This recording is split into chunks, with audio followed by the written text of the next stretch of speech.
And good afternoon or good morning, depending on your time zone. I'm so happy to be here, and I thank everyone for joining us today to talk about and think about community gardens. We do have many community garden sites across Kentucky in both rural and urban areas. And sort of by way of orientation, I want to just mention that this presentation takes a little more advanced view of community garden management. Specifically overcoming some of the challenges that are commonly encountered with community garden sites. Right. So, if you are more interested in starting a community garden, I want to mention a resource that's available as part of this Web Wednesday series. This is a presentation from a few seasons ago by Bethany Pratt, one of our colleagues who was a horticulture agent in Louisville, Jefferson County, where she introduced how to start a community garden. I've provided the QR code here and the link if you want to watch this presentation on the basics of how to start a community garden. So first, just a few quick notes about the benefits of community gardens. These types of spaces have multiple benefits. The most recognizable, more tangible benefit is the production of food and ornamental crops. There are certainly other benefits as well, such as health benefits. This is, nutritional, physical, mental health aspects. There are also the community building benefits among those individuals who are associated with community gardens. And then finally, the broader neighborhood benefits of having an attractive site, a space for pollinators, a place that fosters a sense of belonging and attachment, and so many more positive outcomes associated with having areas dedicated to community gardens. So just a review of some of the main types of community garden sites. General community gardens are those sites where the primary goal is to produce crops for yourself or for family members or to give away to others.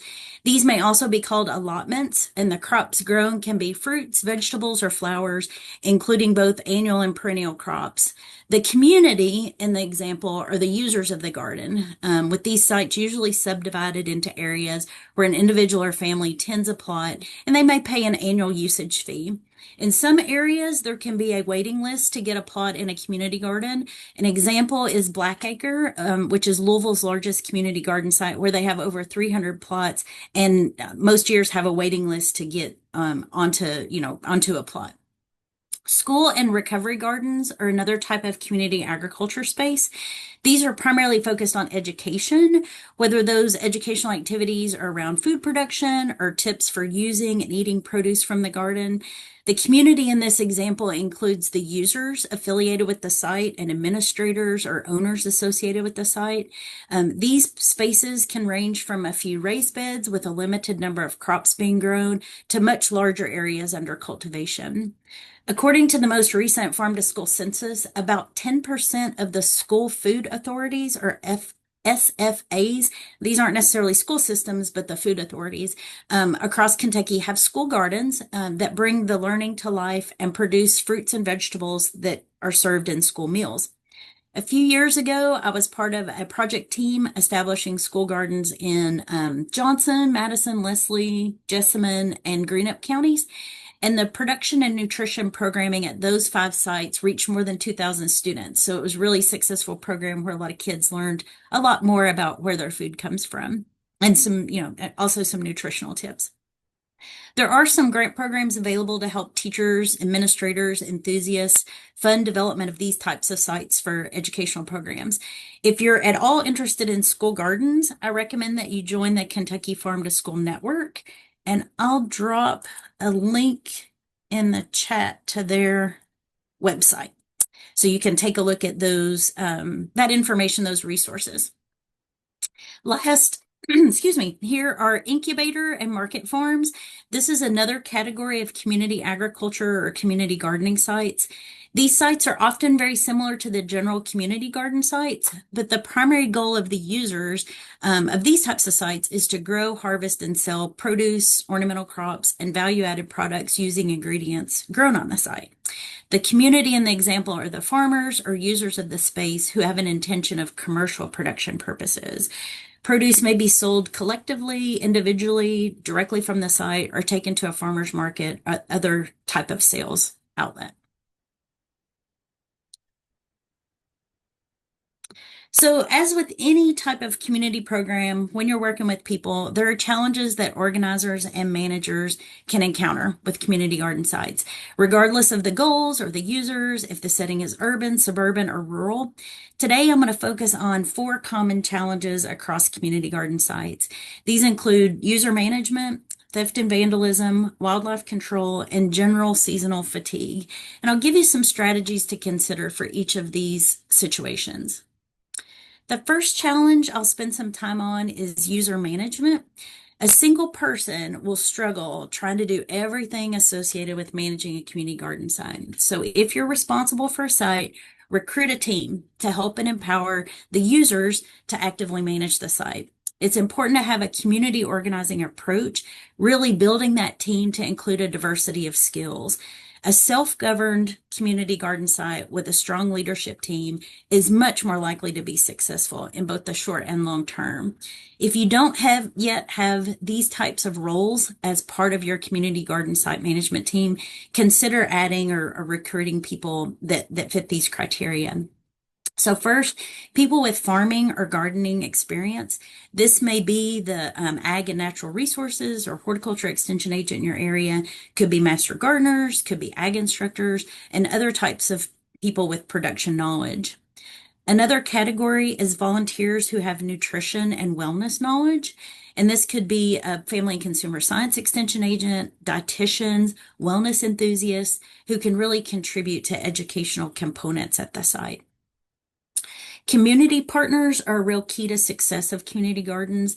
These partners could be staff at a recovery center or a school staff, as well as representatives from faith-based organizations affiliated with the site. And then lastly, team members with administrative and organizational skills. These are really highly valued volunteers. These people can include grant writers, well-connected community members, and others even like extension support staff. Personal networks of these volunteers can be really useful in accessing resources to support a community garden site. Some best practices to incorporate in managing your leadership team and users of community gardens. That includes, evaluating the roles and expectations and capacity early, really before launching a project. Community gardens are really management intensive. Patience, time, and capacity are all needed to organize and manage these types of sites. There's also a need to have systems established to develop and enforce rules and resolve conflicts that may arise. As part of your management tactics, be sure to clearly define roles and responsibilities. This will help avoid confusion and prevent burnout. This can take the form of a formal job description or a garden contract that site users and volunteers review and complete in advance in the start of the season.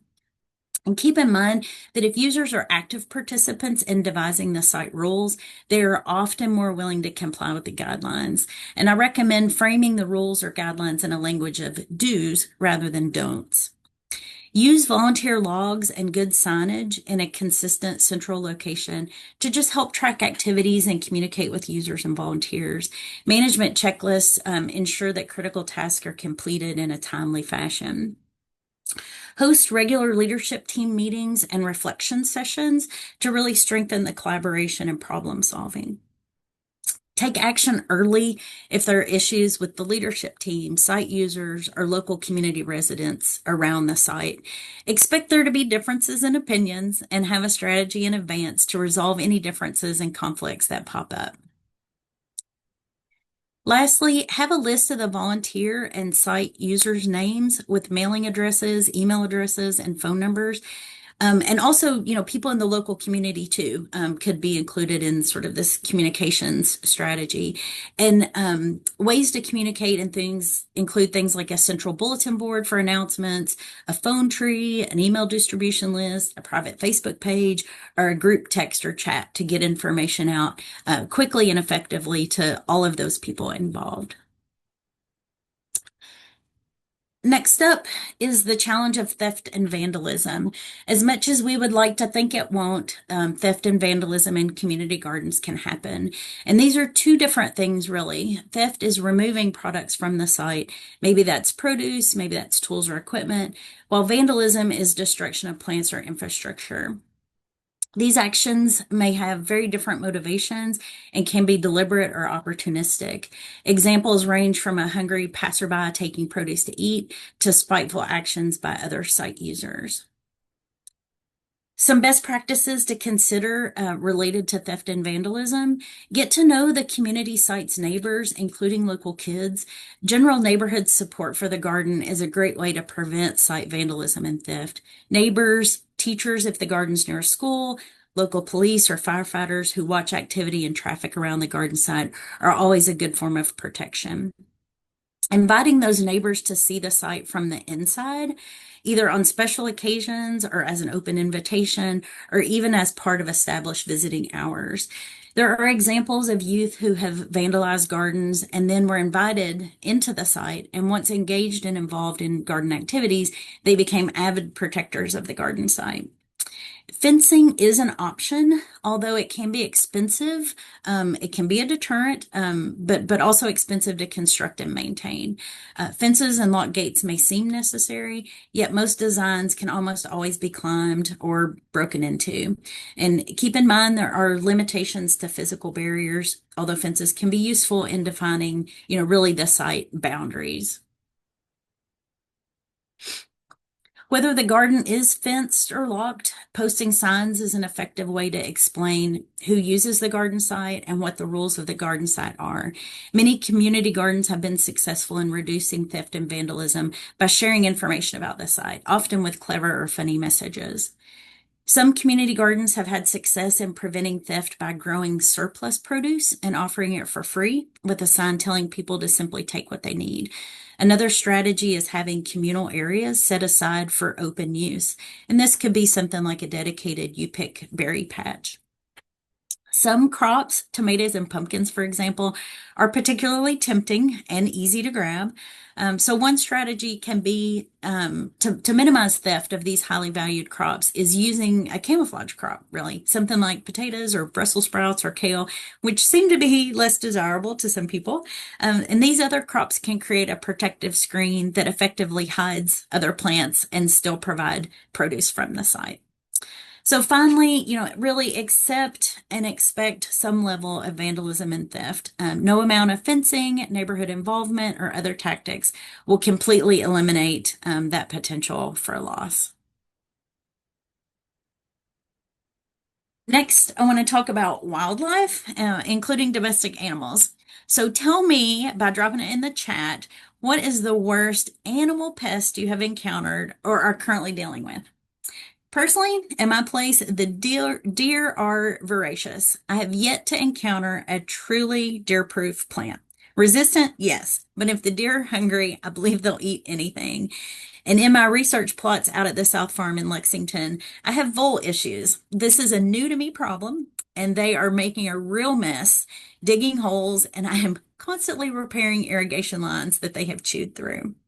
And I see Donald put in rabbits and deer. The deer are, they can just decimate a plot. Squirrels and chipmunks, yep, for sure, for sure, especially near wooded areas. So thanks for dropping those in.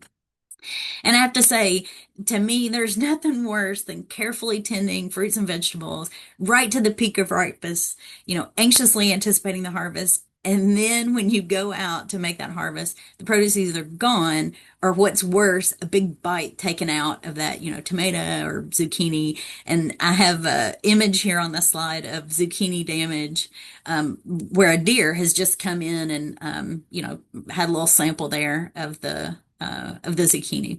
And, it just really is frustrating to see that happen. So predation can be a real concern with wildlife, whether that's deer, rabbits, birds, coyotes, and other animals, as well as feral or domestic pets. And the concern is more than just the loss of produce or an ornamental crop. There is really, truly a food safety concern. So produce should not be consumed from areas where there's evidence of animal intrusion, particularly if animal feces are present. Those affected areas should be flagged to prevent consuming any fruits or vegetables that can carry human health pathogens. A common one that we're pretty familiar with is E. coli. So be, really careful if you see where, evidence of animals being there. There are several best practices to consider when managing wildlife and or animals in a community garden site. First, the pest causing the issue should be identified. This can be done visually when the pest is present or from evidence like, footprints, teeth marks, scat. Once that problem pest has been identified, then the best control method can be selected. Exclusionary tactics can be very effective and include fencing and netting to keep animals away from your crops. Fencing can be permanent or temporary, and many designs are available based on the animal causing the issue. For example, netting or low fencing can be effective against rabbits, but a special design may be warranted where there's high deer pressure. These 8-foot fences to keep the deer out. Netting can protect fruit crops from birds and insects prior to harvest. These exclusionary methods need to be in place early and need to be monitored for efficacy. Once animals become habituated to an area and continue to visit it, it is extremely hard to control them. And also with fencing, it is really important to be diligent in shutting any gates. And I would make a joke about that, ask me how I know this, because we've seen, lots of places where you have this wonderful fencing structure, and then if the gate's left open, it doesn't really matter. It's an intrusion point for those animals. Repellents can be an option. Product labels should be read very carefully and compared, to community site use guidelines. All label directions regarding application and storage should be followed. Trapping and removal of wildlife may be a solution to consider in a community garden setting. Often local pest control companies specialize in these services. Again, here, be sure to reference site guidelines about, what kind of options are available as part of this community garden site. And lastly, there are often concerns about the potential for rodents around garden compost areas. A well-managed, healthy compost pile shouldn't attract rodents, but it's critical that all community garden users understand what can go into the compost pile and what shouldn't. So, no food scraps from outside sources, and regular maintenance, that ensures the decomposition of the plant material and avoids any problems like that.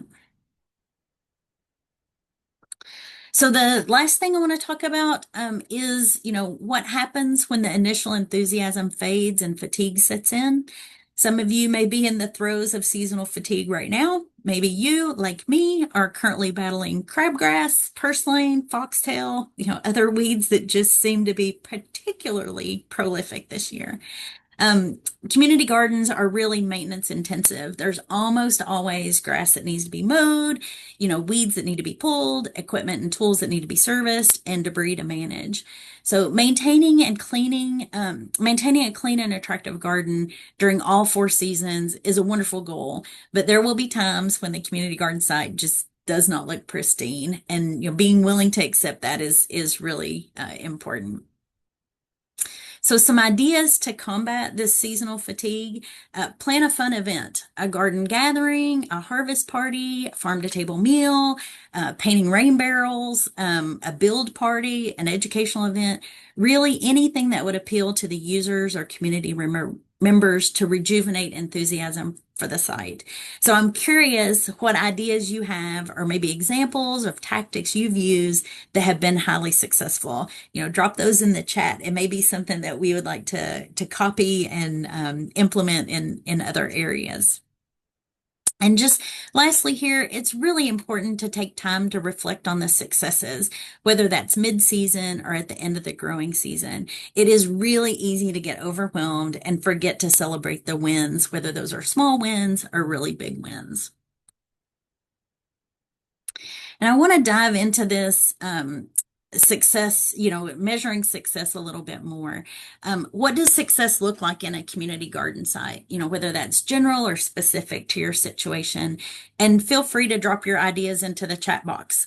Some measures of success that I have heard from community garden users and organizers include, things like yield and quality. So both from a standpoint of food security, being able to eat from the community garden and share with friends, family, and the local community, and certainly revenue generation, being able to grow and sell fruits, vegetables, and cut flowers that were grown on a community garden site. Community participation is another measure of success. getting users and local neighbors to engage with the site, participate in activities. Volunteer management and retention, the hours that are invested in the project and maintaining a pool of volunteers to help with a community garden site. Other measures of success, health benefits, physical activity, mental health improvements from being part of a garden community.